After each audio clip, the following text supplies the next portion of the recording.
Chères Françaises, chers Français, dans quelques jours, dans le monde entier, sur tous les continents, des millions d'entre nous vont entrer dans la nuit de Noël.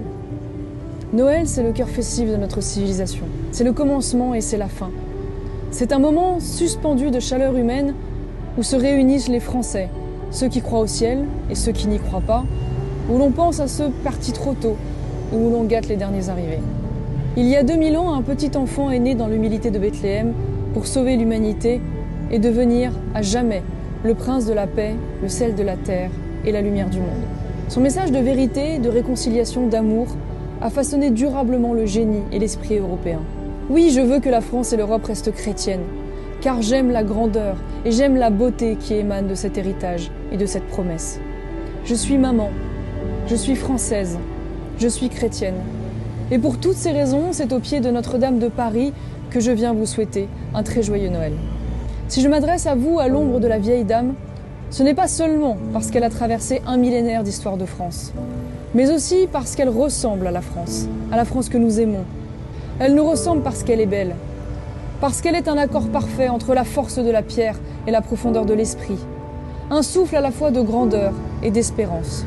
Elle nous ressemble parce qu'à travers elle, le peuple français a épousé le génie des bâtisseurs, des artisans, des ouvriers et des compagnons sculptant la pierre et le bois, ces vitraux, ces gargouilles et ces rosaces qui chantent la foi de ceux qui donnent sans compter, au-delà de leur propre vie, armés de courage et d'intelligence. Elle nous ressemble car elle est une bravade à l'éphémère et une promesse d'éternité. Elle nous ressemble parce qu'elle est une part de notre âme. Ici, derrière moi et pour toujours, vous voyez Saint Louis, pieds nus, qui apporte en procession les reliques de la Passion du Christ. Vous entendez le Te Deum de Charles VII, la mère de Jeanne d'Arc, qui se réjouit de la réhabilitation de la Pucelle. Vous imaginez le mariage du futur Henri IV, le roi de l'unité française, le vœu de Louis XIII qui consacre la France à la Vierge Marie, les éloges de Bossuet, le sacre de l'empereur, les magnificats de 1918 et de 1944, le son de joie des grands bourdons alors que nos armées entrent dans Paris, terrassant la barbarie. Sans oublier l'immense cortège des écrivains et des poètes, Villon, Nerval ou Hugo, qui chantent cette légende nationale de tous les siècles. Et même Claudel, converti par la Vierge de Midi et de Notre-Dame de Paris. Le 15 avril 2019, Notre-Dame brûlait. Toute la France était à ses pieds. Toute la France a cru qu'elle allait disparaître. Toute la France a pensé que notre majestueuse cathédrale allait s'effondrer sur elle-même. On a vu la cendre recouvrir les rues de Paris. On a vu la flèche s'incliner doucement. C'était le signe que la charpente cédait. Combien de cœurs de France ont alors pleuré devant ces images déchirantes? Combien ont cru voir, devant l'embrasement de ce monument, le symbole de la disparition de notre civilisation tout entière? Cette nuit-là, c'est tout un peuple en silence et en prière qui a enveloppé Notre-Dame de Paris, devenue pour un instant Notre-Dame de la Nation, Notre-Dame de France. Puis, au petit matin, miracle, les tours sont encore debout, la charpente n'a pas cédé, la tunique de Saint-Louis et la couronne d'épines sont intactes, les vitraux ont tenu. Même le fier coq gaulois qui a chuté depuis le haut de sa tour a été retrouvé entier parmi les débris. La cathédrale Notre-Dame de Paris a vaincu.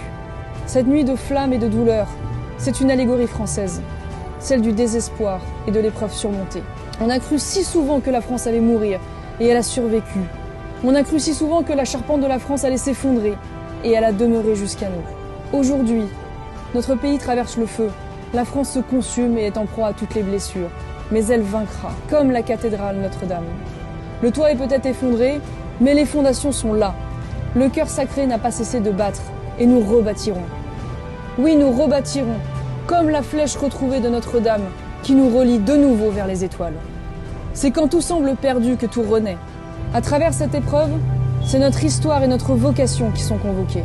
C'est un appel aux héritiers et aux bâtisseurs de France. Aimez votre pays, aimez la France de toujours, protégez-la, défendez-la et soyez au rendez-vous pour bâtir la France de demain. Notre-Dame de Paris, la vieille dame devenue la survivante, la renaissante, nous regarde du haut de ses 1000 ans et nous enjoint à être là, encore 1000 ans. À toutes les familles, à tous les parents et à tous les enfants, joyeux Noël. À tous les Français de métropole et des Outre-mer, joyeux Noël. À tous les chrétiens du monde, persécutés pour leur foi, mais fiers et debout, joyeux Noël.